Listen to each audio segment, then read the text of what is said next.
have to have a lot of passion for what you're doing. This rings true because it's so hard that if you don't, any rational person would give up. It's really hard, and you have to do it over a sustained period of time. So if you don't love it, and if you're not having fun doing it, you're gonna give up.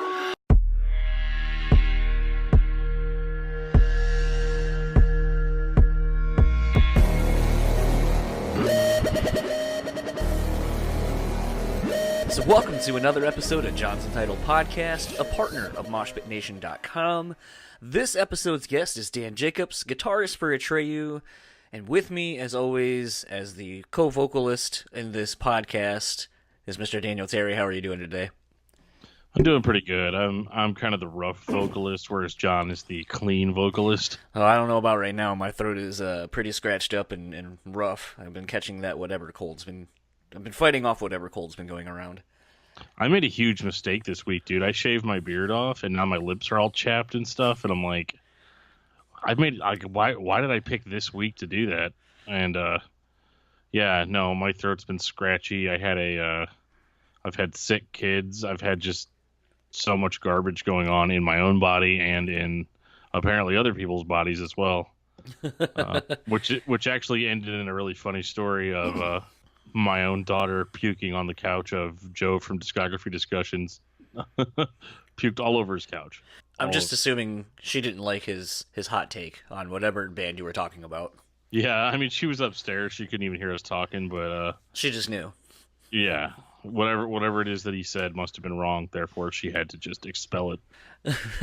Anyway, though, this is the second interview I did while I was down in Fort Wayne to see the Atreyu Memphis Mayfire Ice Nine Kills Sleep Signal show.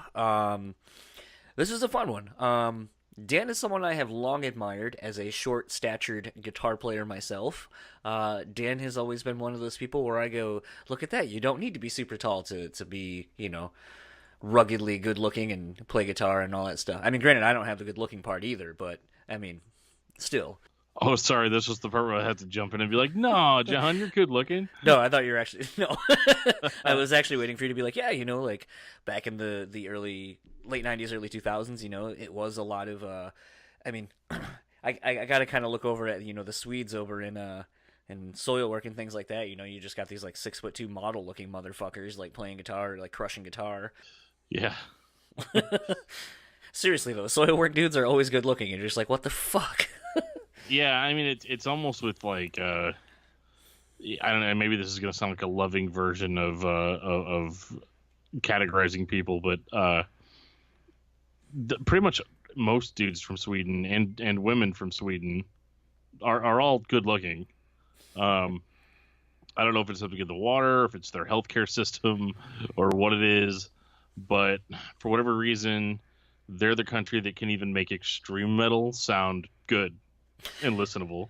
It's true. And bouncy and happy. Like, seriously, I remember watching old In Flames videos, like old In Flames, and they're playing, like, melodic death metal, and people are just jumping up and down with the horns in the air like they're at a Linkin Park concert.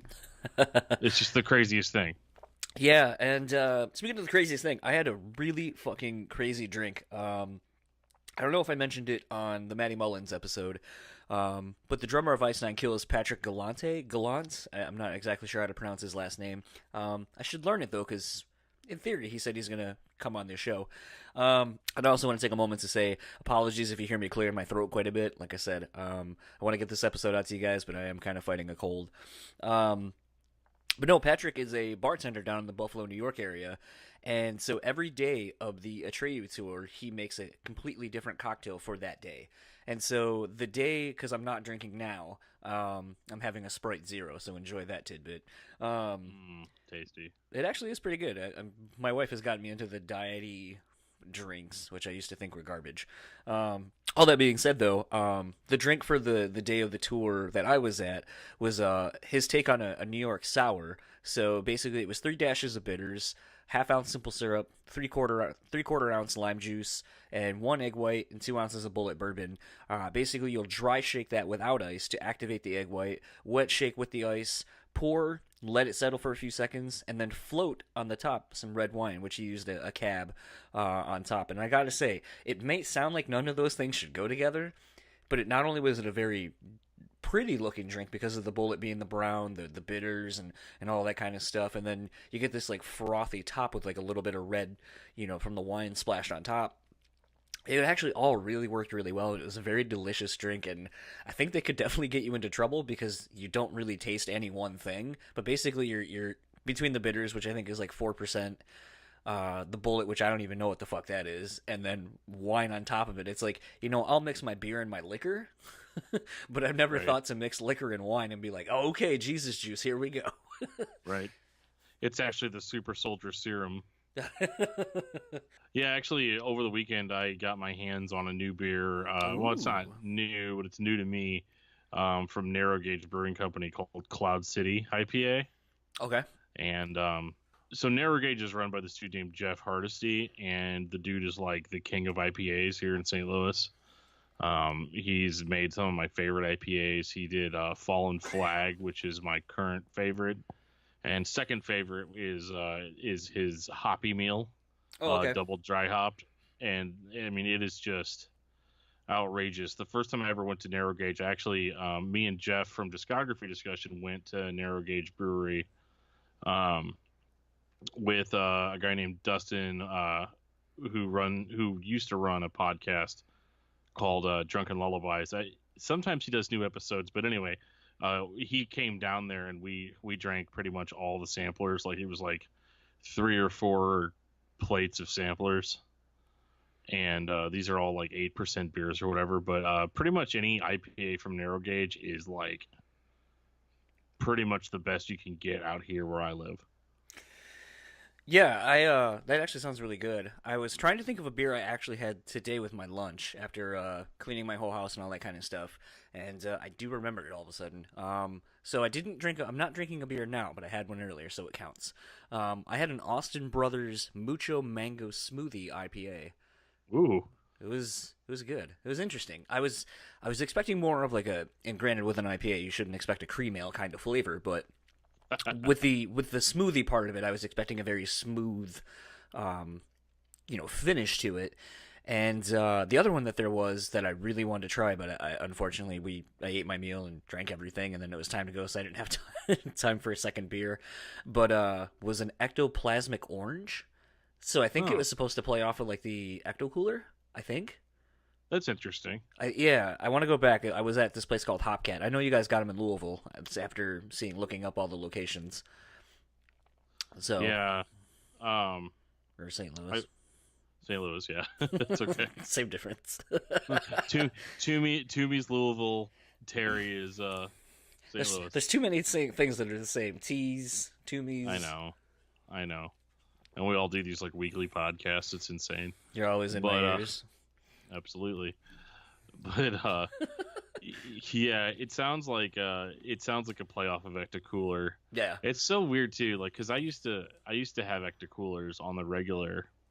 My mom used to get like an insane discount on them, so like I always drank Ecto Coolers as a kid, and that's one of the saddest things. And actually, it does relate to beer drinking in a way because like I'm a huge fan of like very independent like breweries, and even if it's like a buddy of mine that's like, hey man, I'm thinking about brewing my own stuff, like I'll check it out. I mean, most of the time when somebody says that, it sucks, but like being a fan of like smaller breweries, how this relates back to Ecto Coolers, that they just stopped making Ecto Cooler, and it was the only drink that was like tasted like that. And I get that a lot now, like being into like more, I guess, quote unquote underground beers, is that like I'll try something like really amazing and then they either discontinue it forever, or they go out of business, or they get bought by Anheuser-Busch and then their stuff starts tasting like garbage. And so I've experienced that a lot lately, where within the last 5 years of like, man, this was so good, and then you just never experience that taste again. Like, can you imagine like if you suddenly never could like if you had a favorite restaurant that made like an amazing dish, and then they just went out of business, and like you just literally never tasted that combination of ingredients again? Oh yeah. Well, I mean, that's coming from the restaurant world. That happens all the time because your source of I mean, your favorite restaurant could even still be open and get that same meal, but the problem is like Gordon's may have gone somewhere else. Like the company that made your favorite, queso dip went under and now it's a new thing, or something about the ingredients changed or whatever. And so therefore it's like, that's, I think, the worst thing is like when something is like sets something apart like that, and then you're like, oh my God, this is the best. I mean, I think that's kind of relating it back to beer. That's why I think it's so interesting, like when people fall like here, Oberon from Bell's, everyone fucking loves Bell's. Oberon, to me, it's like if you want a wheat ale, I'd rather just have Blue Moon and I can have it all year round. And it's a better flavor to me. But what's interesting is like the variations on the flavor year to year, where I'm still like, well, I actually think like 5 years ago was the best one that they had, and I didn't even think it was that great. But out of the last 5 years, it was the best one. And then it's even more interesting how, I mean, this isn't. I mean, if you drink beer or anything like that, like the differences between draft, can, bottle, whatever are pretty obvious, but it's always interesting to just see like how different just even the container that it comes in is. But yeah, no, it's been that was the Mucho Mango Smoothie IPA was pretty good. I kind of wish I had more of it. I did see that they had my favorite beer, the Nutter Your Business, on draft, which that's nice, pretty life changing. But I was like, been there, done that. Let's get something I haven't had before. I'm actually looking forward to going to Buffalo this weekend, and as a result of my trip to Buffalo, I think this is going to be the only episode probably this week, and we'll probably get another one out next week. But I'm going to kind of do one just due to my flying and all that kind of stuff. I'm not going to have time to link up with Dan and do stuff while I'm, trying to have a vacation. Right. I'll be gone the following week, but you won't notice.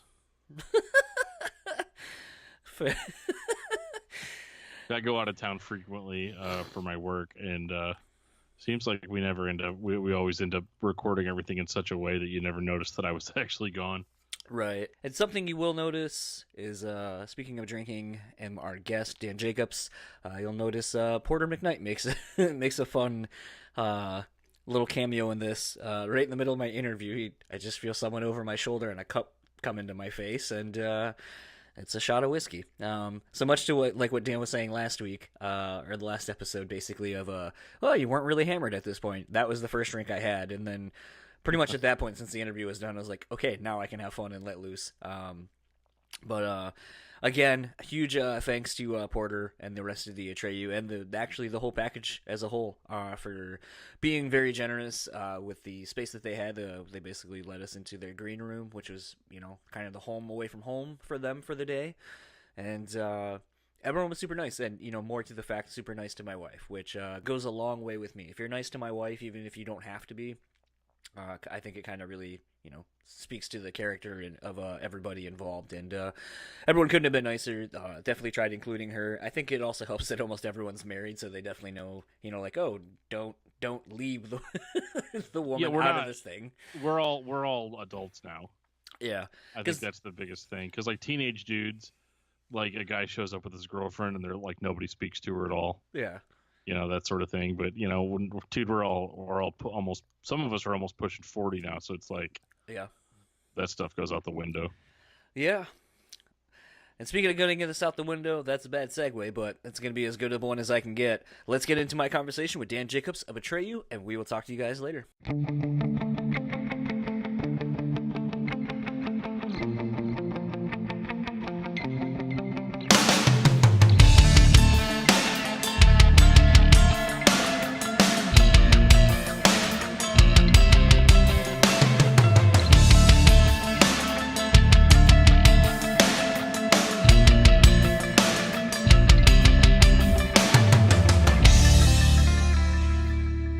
So I have the pleasure this early evening of talking to Dan Jacobs, guitarist for Atreyu here in Fort Wayne, Indiana, at Pierre's. I believe is how you say it. Yeah, something like that.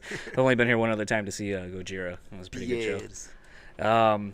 You guys have a new record out, In Our Wake. It's already out. Have you been surprised at the reaction to the new record? Yeah. I mean, a band like us, we've been around for such a long time now. I mean, almost 20 years, and this is our 7th album, and I don't know, every album you put out, it's always like, how's this going to go over? What are people going to think? And we've taken a lot of kind of left turns and and always, try to surprise people with every album, do something a little bit different. And we wanted this album to just be another one of those kind of vibes where, people are surprised, but in a good way. And, yeah.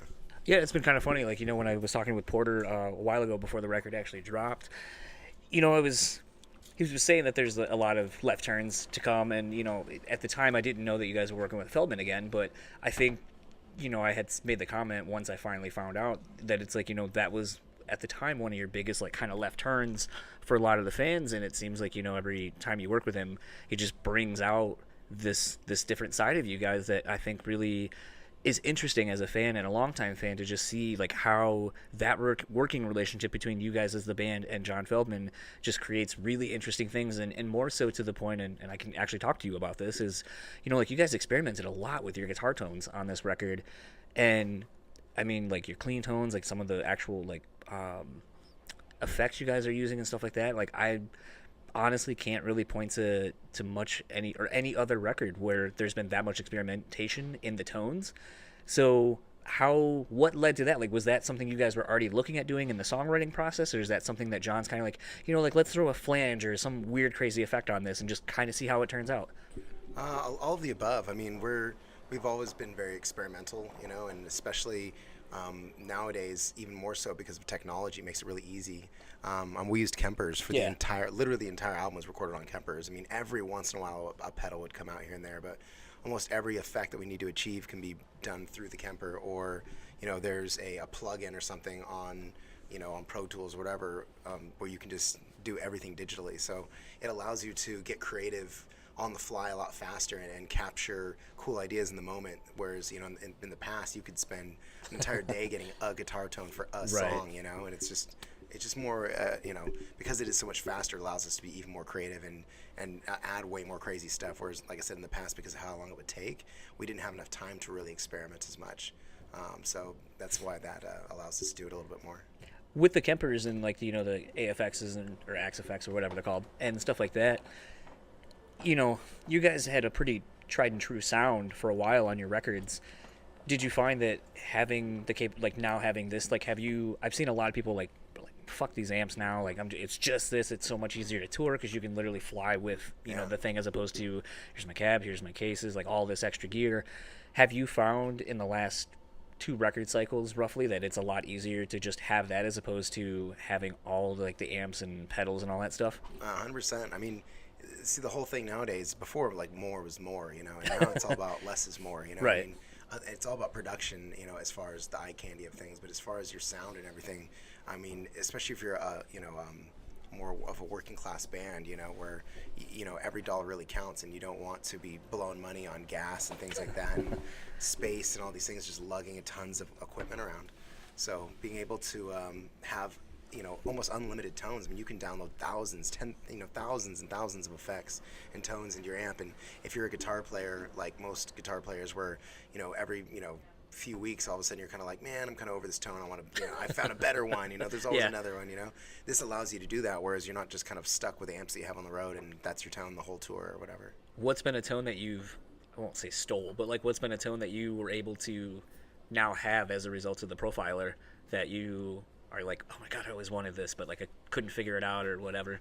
There's not, I wouldn't say there's anyone in particular necessarily like that. Is there like an amp setup, like if you were like, oh man, I really wish I had like a 58 Vox, like just a twin, blah blah blah, like all that stuff, like is there something like that short of you having a shitload of money to buy it, like that you're like, oh my god, I got it now? It's been so like inspiring to like have this new profile that I can actually play around with. More so like, I mean, I was using EVH, the EVH heads, and they have that profile in the head in the Kemper, so I just keep using that. I like the tone. I just every once in a while I'll go mess through stuff, and I mean, there's so many variables. You know what I mean? There's so many amp settings. There's so many guitar tones, and then there's all the effects on top of that, and you can just go nuts with it, and it's like you can get lost in it really easy, and it's almost hard to find a good tone sometimes because there's so many rad ones. You're like, you think you have it, and then you kind of A/B it with something else, and you're like, oh no, maybe I like this one better, and then you A/B that one with another one, and you're like, oh no, I like this one better. It's like, oh, I don't know, I just can't. There's so many good tones. I'm not going to go into the whole thing. The quote of Alex is that, blew up. But an interesting thing about that was I was really surprised to see how many people in that conversation, and I think it's the fun thing too is I feel like, you know, the early metalcore thing, like that was one of the first genres that felt like mine. You know, like I love 80s hair metal, but like that was more like my dad's generation. Like that was kind of his music, or even the 70s stuff before that. But I felt like this was like one of the first waves of rock or metal that felt like this is my thing. Like it's happening and blowing up now. So as a result of that, like the whole conversation that sparked as a result of the comment was really interesting because it kind of brought something back that, you know, you guys came back, you know, on Long Live, had been away for a while. Bleeding Through is back now. You know, 18 Visions, you know, has a new record. Like all these bands that like I kind of grew up with are coming back and putting out arguably some of the best records they've ever put out. And so I kind of wanted to know, like, in light of that comment, is it interesting and kind of humbling, I guess, to see so many people include you guys and look at what you've done over the 20 some odd years of you being a band and hold you in such high regard in comparison to a lot of, like, you know, these other bands, like, you know, your Converges or your whoever you want to put in front of, you know, the who invented whatever. But is it, I feel like it's got to be pretty rad though to see a lot of people still be like, well, Atreyu actually was, they are this band, they are on this pedestal, they belong up there just like everybody else. I mean, what is that like from your perspective? Yeah, I mean, it's one of those things, like, while everything's happening, you don't really think as much of it, you know, until years have gone by and you've had that time to let all the chips kind of land where they may, and then you can look back on it and it's like, oh, wow, like, I didn't realize until now, like, how much of an influence our band or other bands of our genre had, you know, but, I mean, even, you know, from Alex making a comment like us inventing metalcore or something like that, it's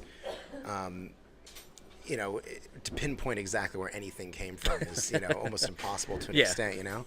But, you know, as far as just having a very big influence, I mean, our band was one of the first bands to really push the singing, screaming thing where it was kind of like screaming verses, big singing choruses, where it wasn't like a lot of earlier, like, you know, if you go back to like the origins of metalcore in particular, it's just very heavy, thrashy metal with, like, you know, breakdowns in it and stuff and hardcore elements and stuff. And then what we, you know, especially Alex in particular, what we refer to as quote unquote metalcore is when you think of the singing, screaming end of it. You know what I mean? That when it got to that point. And us being one of the bands to kind of take it to another level. Like, we were one of the first bands that really took it to like almost a mainstream level where you'd hear on mainstream radio singing and screaming, and had never really been done before. Yeah. You know, something, and kind of going through the band's discography in the last week or so leading up to this show, just kind of preparing for whatever the hell you guys end up playing, something that kind of stuck out to me, and it's kind of become now a trope, and it's always been a thing even before you guys did this, but I can't really, again, where you're kind of like, where does it's kind of hard, it blurs where you find the pinpoint, or the starting point, but it was, you know, your cover of Bon Jovi's shit, what the hell is it? You Give Love a Bad Name. Yeah, because I was thinking of the set list that's on my wall and it just says Shred Jovi, so I always now call it that in my head because of that. But it was one of those things where, you know, you guys were also one of the few bands I can think of that played Queen, you know, when you used to come out the Fat Bottom Girls, and you would play like a little part of that into the beginning of the set. But with the Bon Jovi cover, like, that seems to be a trope now where like a lot of heavier bands will take a song and kind of do their spin to it or whatever. And you guys were one of the first. Like, how did you guys come up with to do that, and how did you land on that song out of a lot of the other songs I guess you could have picked? I think it's important. There's two elements that are really important about cover songs. For us at the time, you know, myself especially, I was really into 80s metal and all that kind of stuff, and something like Bon Jovi. Even our sound, there's a lot of that influence in our sound at the time when we just put out The Curse. So, like, if we're going to cover a song, because it's one of those songs that's such a big popular song that everybody knows the words to, and that's the key thing, is that everybody knows the words to it. Yeah. That we can play it live, and if maybe you've never heard of our band before, maybe you have, but you just not super familiar with it, that's that one song that we can play where people will be able to sing along and feel a part of the set and be able to get into it, even if you've never heard our band before. It's kind of funny because I remember seeing you guys on the Curse tour when you guys first started doing that, and what was pretty interesting is, you know, obviously you guys had a younger demographic, and so you'd get a lot of parents that are just there by happenstance of like, well, I'm bringing my kid to this thing, so I'm here. Yeah. But I remember sitting next to this mom, like, and she had all the kids' shit, like all the merch bundle and all that kind of stuff. And you guys cut into that, and she's like, I know this, and got real excited. So it was almost like, is it kind of one of those things, like, you're aware of the fact that because of the age ranges of your fans, that potentially doing this is going to kind of be like something to throw to, like, the parents as well, and be like, hey, look, I know you just sat here for like an hour listening to us literally screaming, and you're probably thinking it's noise, but like, hey, here's something for you too. Yeah, a little bit. I mean, our band has kind of been a bridging gateway band for ages to different genres of music, from people that weren't into heavy music that wanted to cross over into heavy, and like, it wasn't until they heard our band where they're like, oh man, maybe I do like heavier music. I just never heard it presented like this before, and that opened the door up to even heavier stuff they didn't realize they'd be into. Same thing with even people of different ages. Like, we have like such a variety of generations of styles of music within our music that people of all ages can relate, whether it be, we have people now that grew up listening to us that now have kids, and their kids listen to us, and they listen to us, and maybe even their parents listen to us sometimes. It's just, it's strange, like, to in a really cool way. We had kind of already talked about the fact that the band's been around for 20 years now, or maybe a little bit more in the formation, because I think that you guys were reinventing. Was that the name of the band before? Called Retribution for a little bit. Okay. I knew it was something with an R. 97. So 21 years now of being collectively together. Looking back, what has been something that has surprised you along the journey of Atreyu? Man, I mean, all of it, like, just I know it's a very generic question. The fact that 20 years later I can still be sitting here doing an interview at a show where there's, over 1,000 tickets sold to, me and my buddies writing music together. I mean, at this point in our time, I've been doing this longer than I haven't. I've known the guys in my band and been playing music longer than I haven't. Like, I literally don't even really remember too much of my life prior to playing music. So it's awesome to. I think the coolest, most surprising thing is that I can still be doing this in my, almost like late 30s now. Kind of wanted to shift gears a little bit. Pluginz. Oh yeah. So, how did you come up with that idea? It's actually not my idea in particular. Okay. It's a friend of ours came up with the initial idea. His name's Mike Strickland. He's our business partner. Okay. My brother, Joe, and myself and Mike all partnered together on this. And outside of Pluginz, my brother and I have a merchandising company as well as a print shop. Okay. We have a merch company called Rock World Merch. Mm-hmm. We have a print shop called the World's Greatest Print Shop. Okay. So we do merchandising for bands, for festivals, for all kinds of stuff. And we make a lot of T-shirts and knickknacks and things. So when Mike came to us, he was a friend of a friend and was looking to develop this product. He had this idea, didn't really know what to do with it though. We're like, dude, we know what to do this. We can make this thing great. We can help license brands with it. We can help get it into Guitar Center and do all these things with it and get bands, using them, make custom ones for bands. And fast forward to now, it's in Guitar Center. We have a licensing deal with Marshall amps. Mm-hmm. We have one with Fender now that we just got. We're developing the Fender one, which is the two biggest amp companies in the world. So for us, we're ecstatic. It's super cool, and it's growing really, really well. We have a lot of stores that are picking it up. We got worldwide distribution. It's crazy. It's something I never thought I'd be doing, especially selling a keychain holder, But it's music related, so everything I do is music related. So I remember seeing an ad for a knockoff one. I don't even know what the hell it was called, but yeah. I remember seeing that. I was like, well, I guess you've made it. You know you have a good product when someone's already ripping off the idea. Yeah. The second we made them, we were getting ripped off real quick. We had to swat a few people down. Well, I was going to say, like, this is maybe an odd question, but like this, thanks to the Shark Tank phenomenon, like you learn about things such as proprietorship and LLCs and like all this kind of stuff for patents and so forth. So it's like when I saw it, I was like, is there technically a patent, like a thing that makes this unique unto itself, other than just it's your thing and it is what it is? But then I was like, well, I mean, Shark Tank has taught me that like something stupidly minute of just being like, well, ours has this, and doing it this way with this design makes it completely unique, so therefore we got here first. Yeah. Totally. We had a company in particular. I'm not going to say the name. Yeah. But, they the second we did this, their company existed making something a completely different, irrelevant product. We put ours out. They saw this, made their own version of it, put it up on their site, and it was kind of like weird that it was on their site, because if you look at the rest of their products, you're like, this isn't. It's like if somebody was selling like broomsticks and all of a sudden they're selling cupcakes, and you're like, that's weird. Like, why is there cupcakes on this broomstick site? That doesn't make any sense. Right. That's what this company was doing, and they we kept shutting them down because we had the rights to it. But they basically, after a while, finally they just went and kept altering it to a point where we couldn't do anything. Right. And it doesn't sell as well as ours, and we have the license to Marshall and Fender and all the things to where like we won in that sense. There's nothing they can do. We have Amazon, we have everything, Guitar Center, all the things. But yeah, it's like you said, it's flattering in the sense, it's just don't take any money out of my pocket. You said right. Yeah. I didn't know that I knew that obviously you had Rock Clothing from a while ago. I didn't realize that you worked or owned a printing company. That's actually my job. I work for a pretty big screen printing company in town. We do like big box retail bullshit. Okay. And then like some fun, cool stuff like Johnny Cupcakes. We used to do Rocket, I think, back in the day too. Oh yeah. The thing that I've found interesting in doing that is like kind of very much like a band or a brand itself. Like you got to pay attention to trends and so forth. Yeah. So what's been something in you doing the clothing side of things like that, the printing, what's been an interesting trend that you're seeing coming back or that is happening that you really didn't expect? Dad hats. Yeah. Dad hats are really popular. We print, like I said, for a lot of merchandising companies. So aside from bands that we personally deal with, we have all these merch companies bringing all their bands. We print insane amount of stuff for an insane amount of bands, and you get to see all the wave of trends in music because of it, because there's so many different genres of music that we're printing for. Yeah. Or doing embroidery for, or whatever, But dad hats are probably the most unique thing that I've seen that's popping up that almost every band does. It's kind of a weird. Yeah. I'm a hat guy. I love wearing hats. I wear hats daily. But me personally, like I'm not one of those people that can just throw any hat on and be like, yeah, this looks great. Like I'm really picky with my hats. Yes. Yeah. Dad hats for me, I can't get into them. I think they look cool sometimes, but it's just a weird trend. Like some some people can pull them off, but for the most part, it's just weird.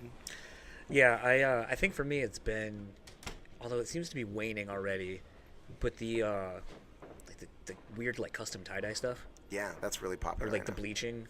Yeah. Like we have a tie-dye shirt we just did for our VIPs. Okay. It's popular. Got to do it, Yeah. The thing that pisses me off though is like we will have maybe like a 900 piece run or something, and then we'll have to wait for the distributor to send us these shirts custom made for us for this order, and then it's like, okay, these are for the 3 orders. And then it's like save whatever for the last in case, to make our numbers. And then it's always like, and then run whatever the fuck the last job is to get these done because we can't use them after the fact. And then like no one reads. So it's like we just have like literally like a full palette full of various tie-dye from like the last like 10 years worth of stuff. And you're just like. Random colors. They're like, random colors. This pink tie-dye shirt that was for this custom bands. Yeah.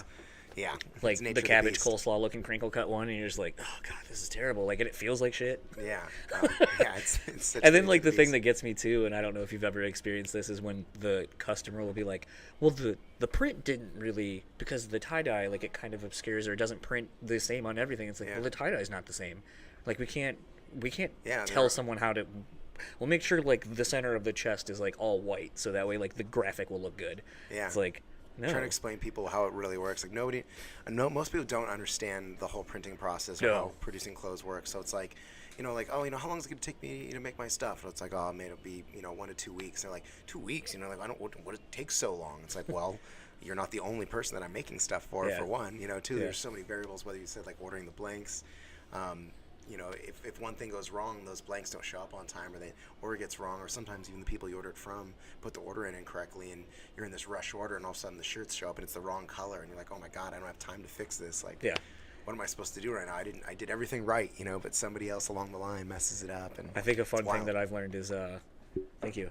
A fun thing that I've learned is, we're doing shots. Thank you. So good. It's your stuff. I know, it's so good.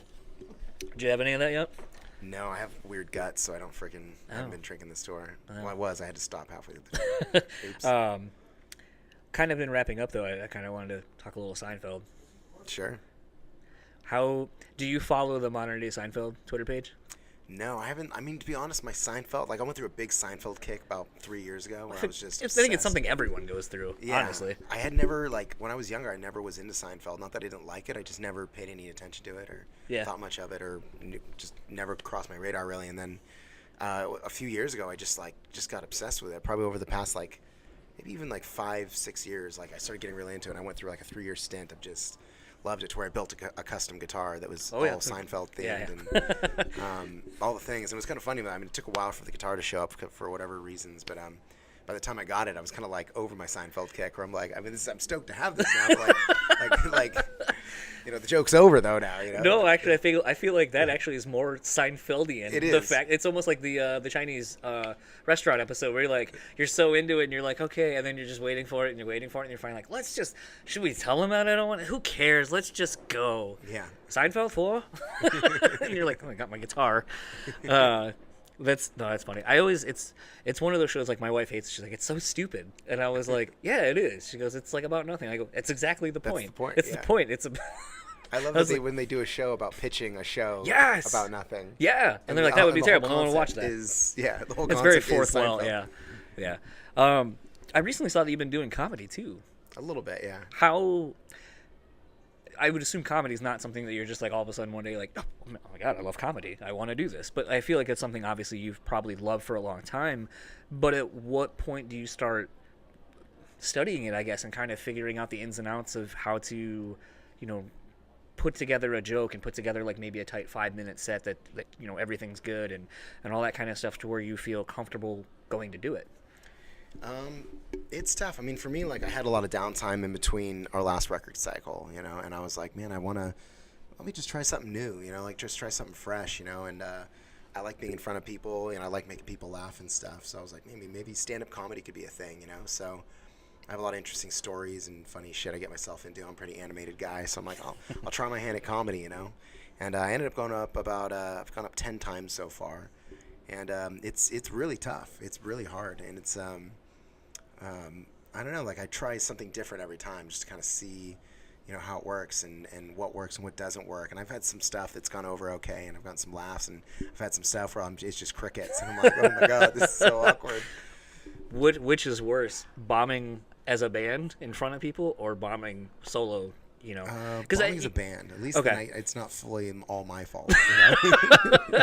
It's one of those things. Like I think in watching Comedians in Cars Getting Coffee, you know, like one of my favorite things about that show is, at least in the first season, in the first couple episodes, Jerry was very would always be like, "What's your greatest bombing story?" And it's like those are so interesting because it's like you look at a lot of these people and you would just think like, "Oh god, like you guys don't bomb," but it's like, you know, like to hear someone be like, "Oh my god, there's this room and like nothing was landing and I'm in front of like 1,200 people, like opening for so-and-so, like just couldn't have gone any worse, and I had like 15 more minutes to go," and you're just like, nah, I'm done. Oh, yeah. Like it's interesting. So it's one of those where I feel like as a result of actually you spending so much time playing and performing in front of people and so forth, that like I feel like it would be a pretty natural shift for you to actually do that. Yeah, there's a lot of parallels, you know. At the same time, it is like I'm much more confident, obviously, playing guitar because I've been in it for years. So I can go on stage and, like, if something goes wrong, like, I know exactly how to handle it, you know what I mean, to look professional and not, like, freak out on stage or anything. Like, I know exactly how to handle any scenario. Do you get nervous with your hands? Are you one of those people that's like, I don't know what to do with my hands? A little bit. Yeah. A little bit.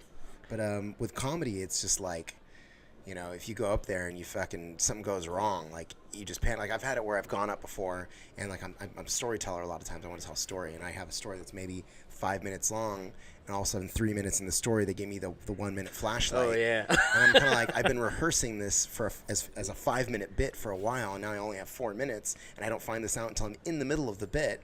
And I'm like, I gotta cut the fat off this bit right now. I don't know what that is. Hopefully, and it's like I'm panicking. You know what I mean? It's just the whole thing is just terrifying. It's like anything though. I mean, just when I first started playing as a band, I mean, I'd be so nervous. Like when we play shows, when we first started, it was like a blur to me because I was so nervous. I was like shaking and my hands were all sweaty and like I couldn't even look up at the crowd because it was so intense and crazy and there could be nobody there, you know. But yeah, with comedy, it's just freaking. It's brutal. It's the same thing at the earlier stages, especially. And even when you're huge, you know, even the biggest guys bomb, you know, you just have an off night or crowd's in a weird mood and you come out there and it just doesn't like click right, you know, and shit just gets weird. What's your favorite joke right now that you've got? I don't really have any that are favorites. I mean, like, I have things that I think that are funny, you know what I mean? Where I'm like, oh, this is funny. And then like, I go about it and it's just kind of, a lot of it's stories. Like I have stories from the road and stuff that are just ridiculous, that just weird scenarios, and I kind of act them out a little bit because it helps kind of bring the story alive a little bit more. I think it'd be really cool to, because like I don't know if he still does it, but they're on the old Every Time I Die DVD that they put out a long time ago. One of the like Easter egg bonus things was Keith doing like local, like an open mic or something like that. It was like 5-10 minutes, Yeah. but like they were just really bad jokes. Yeah. But they're so bad they're funny. Yeah. And like no one's laughing. Yeah. And it's just one of those where it's like I think it's fucking hilarious, but it's like I feel like it'd be really cool to have like get a bunch of musicians together and kind of do like, especially if you could package it around a tour, like just be like, all right, so like instead of doing the DJ thing like at the end, like okay, we're doing an after party and so and so are DJing. Be like, all right, so like it's gonna be Keith, you, somebody else, 3 people. We're gonna go to the comedy club or somewhere, and we're just gonna tell jokes for like an hour. Yeah. And it's like I think that would be pretty interesting, and I'm surprised no one's really done it yet. I mean, something like that could be smoother. There's something that I've learned in the brief time that I've done any sort of comedy stuff is there is a lot of value in the celebrity aspect. Like if you have any sort of celebrity status, you can get a lot of laughs just because you're who you are. Not even if you actually tell funny jokes, just because you're a celebrity and people want to see you and hear you talk. And like, you get somebody like even like a Joe Rogan, for instance. You know what I mean? Joe Rogan's a really interesting guy to listen to. He's got a really interesting perspective. He's very well spoken. He has funny moments here and there. But overall, I think because of his level of celebrity and the fact that he's a very well-spoken guy and interesting to listen to, he doesn't need to necessarily be funny the whole time. Yeah. He can just you just want to listen to him talk, and then he'll occasionally do something, whatever, kind of out there and make you laugh and keeps going, But it's not like he's not like a Chris, like a Kevin Hart or something like that, or an Eddie Murphy, where you're just like, dude, this dude is just on fire, or Richard Pryor or something like that. There's just laugh after laugh after laugh after laugh, It's crazy to still go back. Like one of my favorite, I don't know if I still have it on VHS, but the Here and Now, I believe, the Richard Pryor. Yeah, I think it was what it was.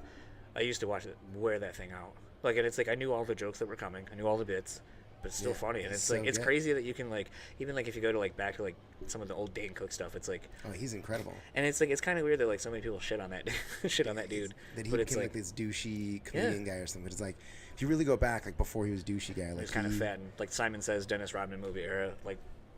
Dane Cook. Dude, he was an interesting one because I learned one of the parallels from comedy to music because of him.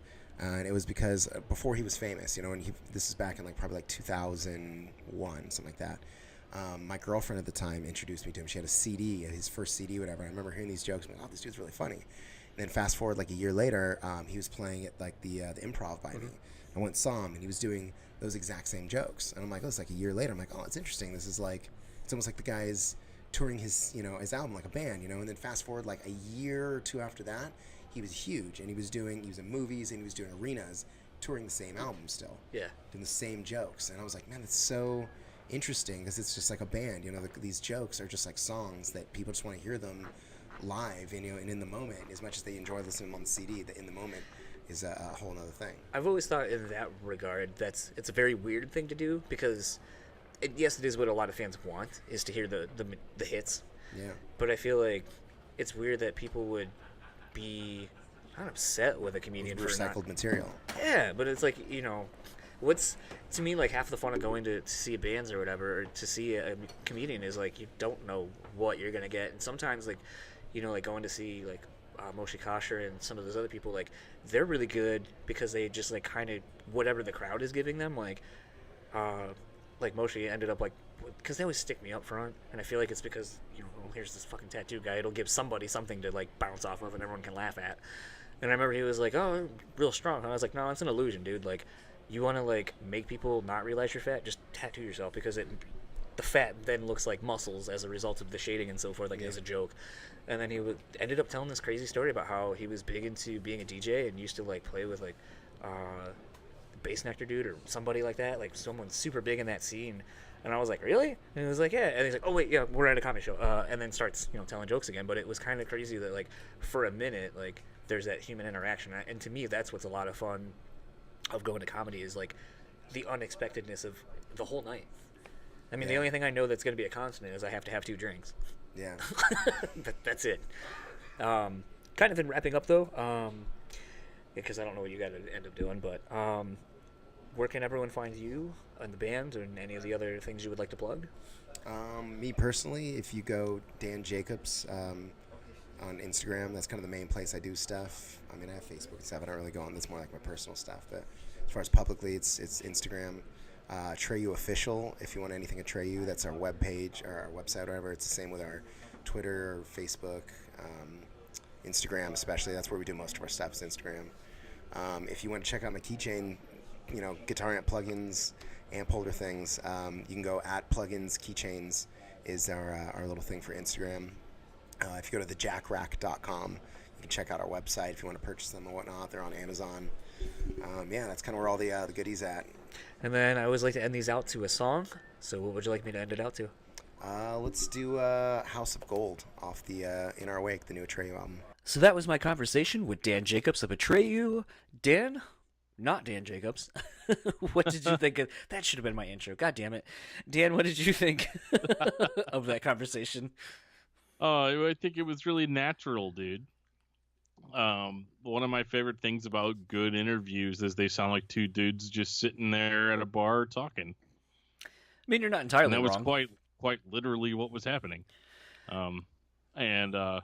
I thought it was a good chat. I'm really glad that he clarified the stuff about Atreyu inventing metalcore, because the nerd in me wants to tear into the band for saying that. But when he's like, no, it's just really more that, like, as far as singable, like, I don't think he said poppy metalcore, but that was the indication. It's like, no, it's just metalcore that you can sing and, like, play, and have people sing along to.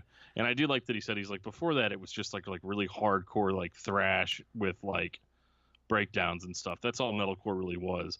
And Atreyu was definitely, I don't know if they were the first, but they were one of the first to be like, we could actually make this to where people would find it palatable and actually enjoy listening to it. Yeah, I definitely agree. I think, it was... I think you'll notice with that interview and with the Matty Mullins one, unfortunately, well, not unfortunately, I think the band probably is tired of talking about a record already.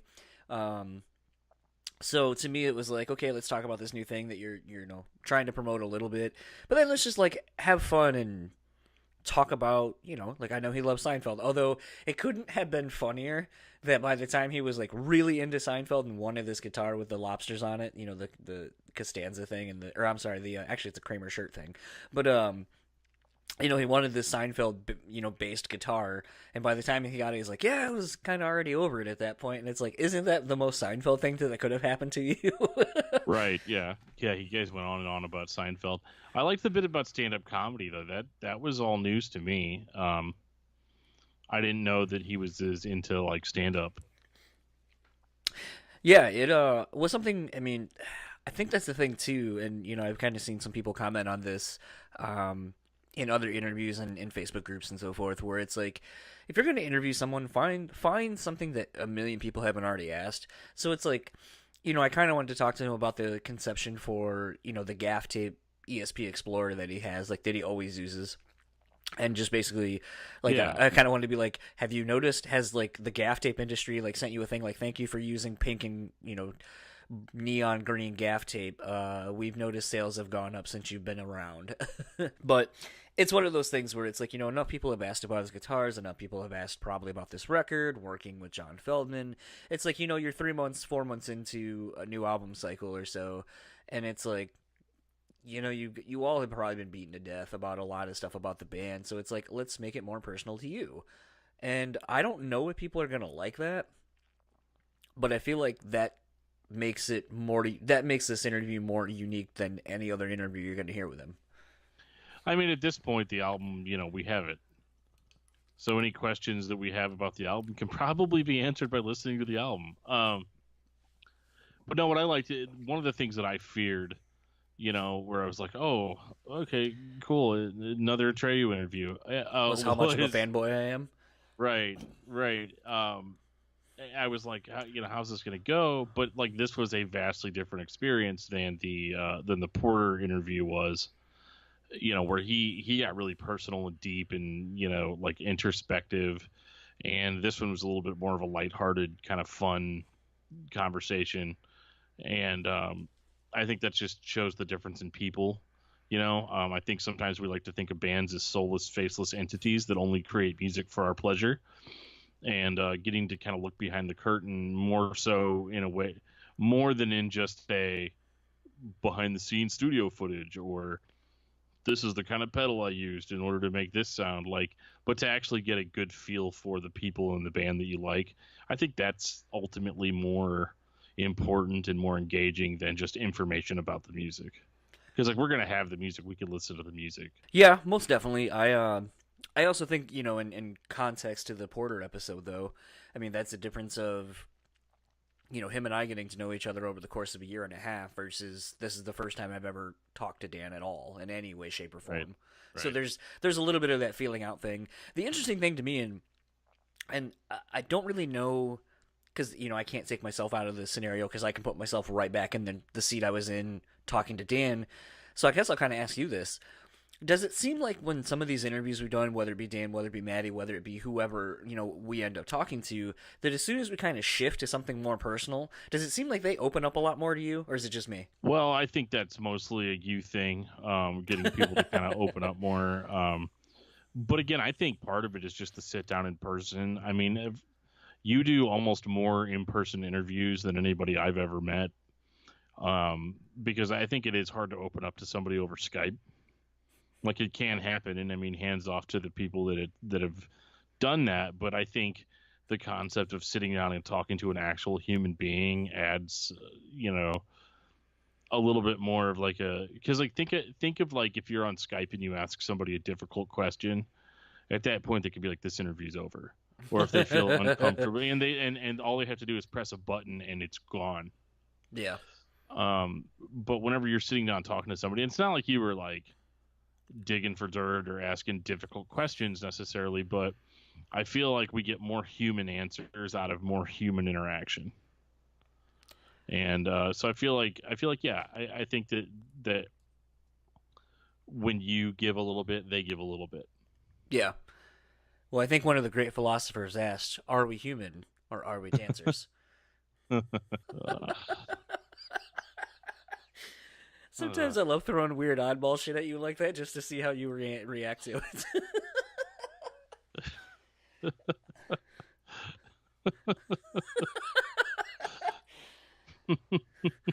Well, I guess that's as good as a spot. A great philosopher, right? Okay. Yeah. I couldn't remember the song, actually. I was like, where do I know this from? But it's killing you, isn't it? Yeah, it's the Killers. I know. I have Google. Because John and I are not doing human interaction, so I can look stuff up really fast so I don't look dumb. I guess that's as good as any time to, speaking of Google, plugging Dan's and the Atreyu socials. If you would like to follow Dan on Twitter, it's just under Dan L. Jacobs. There's an underscore between the Dan _L _Jacobs. Twitter for Atreyu, just Atreyu Official. Actually, Atreyu Official pretty much everywhere you go between the socials. If you would like to follow Dan on Instagram, just Dan Jacobs.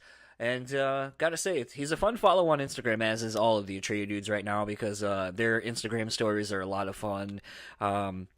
Just a band that's having a lot of fun in general, you could tell on this tour. And I definitely gotta say, the tour itself, everyone's hanging out on the tour, everyone's having a good time.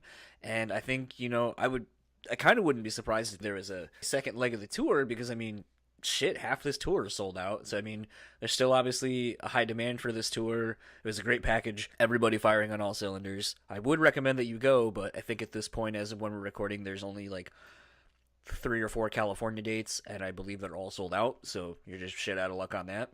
But if Atreyu ends up coming around your town in the following year, which I'm sure they will, go check them out. And if you would like to keep up with Dan, he will tell you where you can be found. Oh, well, I could be found at my house. And I can be found, Google Maps. I can be found on Twitter at DiscussMetalDan. I can be found on Facebook under Daniel Terry, or under my other podcast, Discography Discussion. And you can find out more information about that podcast at DiscussMetal.com. And if you would like to keep up with all things this podcast, you can find us on Facebook, Instagram, and YouTube under JonsuntitledPodcast. Tweet at us at JonsuntitledPod and email us at JonsuntitledPod@gmail.com. If you would like to keep up with our show partners over at Moshpit Nation, you can find them on moshpitnation.com for album reviews, concert photos, and so forth, and the host of this podcast. Follow them on Facebook at Moshpit Nation West, capital MI. Twitter and Instagram are simply Moshpit Nation. And if you would like to keep up with our show's sponsor, The Bean Bastard, you can do such at thebeanbastard.com. Twitter and Instagram are simply The Bean Bastard. And I gotta tell you, I am looking forward to getting some of that delicious, delicious coffee straight from the Beanmobile. The Bean One, I believe is what it's called. And I will probably take some photos, maybe do an interview with Nick real quick while I'm there. And very much looking forward to it. And we are going to end this episode as we always do with a song. And as you heard Dan pick, he wanted us to play it out to Atreyu's House of Gold off of their newest record, In Our Wake, which is out now. Go pick it up. Really great record. Really great vinyl, too. If you have an FYE near you, there's a really nice purpley mauve translucent kind of color. Looks really great. I need to pick one up myself. So yeah, go do that. And we will talk to you guys next time with somebody. Talk to you then.